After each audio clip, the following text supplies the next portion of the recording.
Non sei se vían antes as imaxes da descarga do mexillón en Combarro. Hai crise coa mexilla, pero parece, Raquel Pérez, compañeira, que o barco viña cargado de mexillón. Contanos.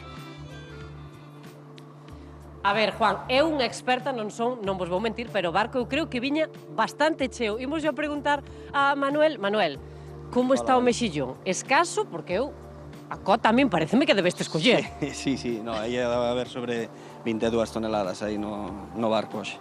Guau! Sí. Eu para min, que claro, no plato non vexo tantas toneladas, a verdade é que me parece moi boa cantidade. É o normal para cando estamos traballando para cocedero. Para cocedero ven o mexillón a granel e vai a granel para cocer.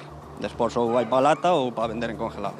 A cuestión é que, claro, fíxose público un informe no que fala de que precisamente estes dous últimos anos, 2023, os primeiros datos que se teñen de 2024, falan dunha merma da cantidade de mexillón non vista dende hai 20 anos. Non sei se vos no día a día o notades. Sí, a ver, levamos 2 anos que, a ver, o mexillón ten ciclos, pois levamos 2 anos que o mexillón non crece o que debe.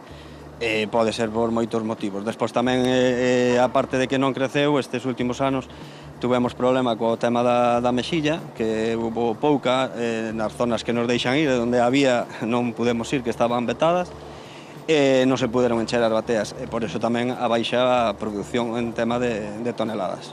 En tema de tamaño, pois sí, levamos uns anos que supoño que será cíclico, que o mexillón non crece o que debería.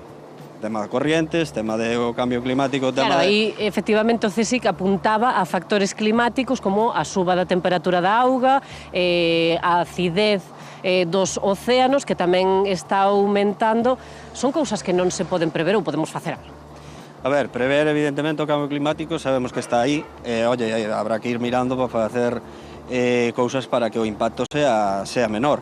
Despois hai outros impactos que, bueno, que os humanos, que as contaminacións e todo eso, que sí que podríamos facer máis do que se está facendo.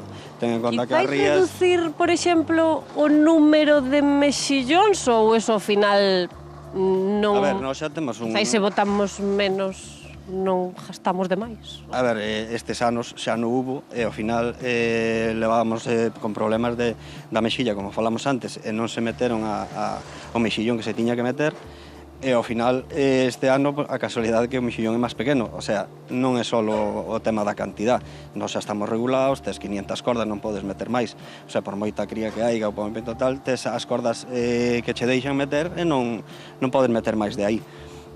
O tema do tamaño, pois evidentemente teñen que ser polas afloracións da auga, non? Falando do tamaño, nos agora estamos vendo, falábanos de que isto vai para un cocedeiro, este mexillón vai ir directamente cocido, estamos vendo como recollen directamente vai para o camión, pero unha caixa vai a pasar aquí polo control. Eles son os que mirarán, entendo, o tamaño, que fan exactamente? Agora colles unha caixa de 50 kilos, pensanse en 50 kilos, parríllase, límpianse, e despois volves a pesar. Si, imagínate, dá 40 kilos, pois son 10 kilos menos. Os 100 é un 20% de descuento en basura. Eso é o que se lle mete ao camión. Si dá 22 toneladas, pois leva un 20% de basura. E despois cócense dúas coccións de 2 kilos cada unha, que aí se mira o peso en vianda, non? Para saber o rendimento que dá, e según o rendimento que dé o precio. Pois, Manuel, moitísimas grazas por atendernos. Agardamos que ese rendemento sexa moi bo e que haxa moito prezo. Nos imos seguir aquí vendo como traballan, pero non vos preocupedes porque no programa hoxe imos a falar longo e tendido de moitos temas que son de grande interés, así que o que teñen que facer é quedar na televisión de las clientes. Claro que sí, moitísimas grazas, Raquel, e por certo, queda